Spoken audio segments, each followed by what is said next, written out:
everyone, happy Purim! This is amazing. I love Purim. What an amazing holiday. Happy Purim to you and to your families. May you experience the joy, the exuberance, the beauty of Purim on this day. May your lives be filled with simcha, with joy, with sasain, with gladness, with oira, with light, as the Megillah records. May God bless you with everything you need in abundance. One of the beautiful things about Purim is that the main traditions of Purim we've been doing for 2,300 years, as Mordechai and Esther prescribed in the book of Esther. I love that idea to think about that Mordechai and Esther write into the Megillah that we should celebrate on this day, and that we should give food gifts to each other, and we should give money to the poor so they can celebrate.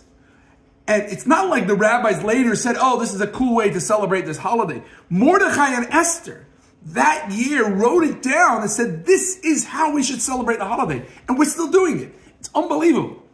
The Rambam tells us that from all the parts of the Purim mitzvahs, the most important is to give money to the poor.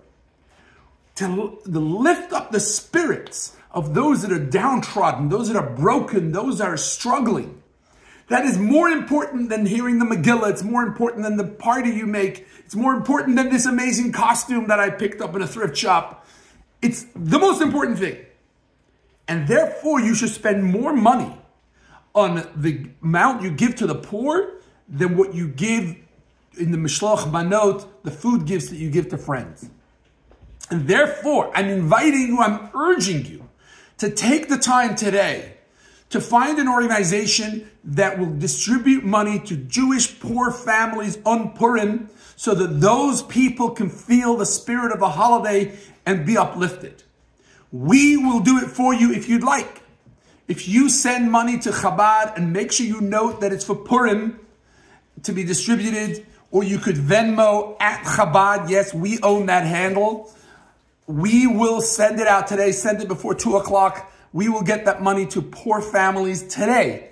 Poor families primarily in Chicago, because our first responsibility is to our own community. That is the most beautiful, the most special mitzvah of Purim. Now I just want to share a little nugget with you, what you could take to your party. One of the highlights for me of the story of Purim is the transformation of Esther. Esther, in the beginning of the story, is very docile. Esther is very passive. She is taken to the king. She doesn't want to be there. She tries to avoid all the beautifications so she wouldn't be chosen as the queen, but she is. In fact, the word Esther means hidden. She hides her identity. She's hiding a vital part of herself from her own husband. She doesn't want to be there. Then Mordechai comes to her and says, you got to go to the king to overturn the plot of Haman. And she does. And as Mordechai tells her, this is the reason you're in the palace. For this very moment is why you're there. She gets it. She transforms to this leader, to this powerful person. She invites Haman to the feast, and she tells Achashverosh what happened. And then she tells Achashverosh, we need to overturn the decree. And she promotes Mordechai. And then she writes down the story with Mordechai, and she sends it out. The Talmud tells us she sends it to the rabbis to say, you got to include this book into the canon, into the Tanakh. Complete transformation. And my friends, the lesson for us is very straightforward. It's very simple. There are times that we are called on to examine, what is my purpose today? Maybe this is why I'm here.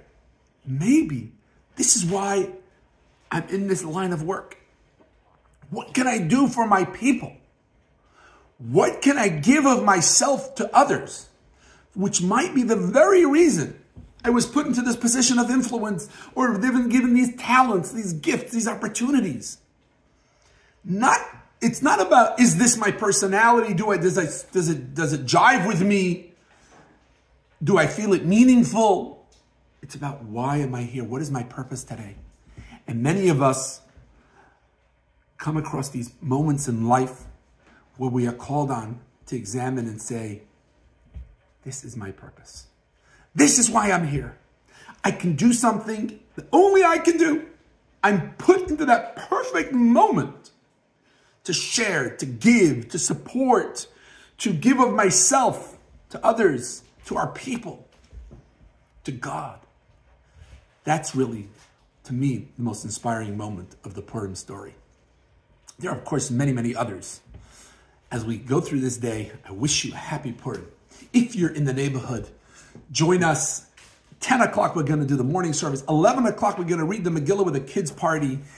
And if you'd like a personal visit to read someone to read the Megillah for you, we'd be happy to do that. At 5:30, we're reading the Megillah again at Chabad House, followed by a Purim dinner. If you'd like to join, just send us a message. We'd love to have you. We did an amazing party last night with students. Well over 100 people packed into Chabad House. Music was rocking. The food was amazing. Everybody came. They heard the Megillah. We raised over $500 from college students for the poor. It's really beautiful. And the day has only just begun. See you soon. Happy Purim.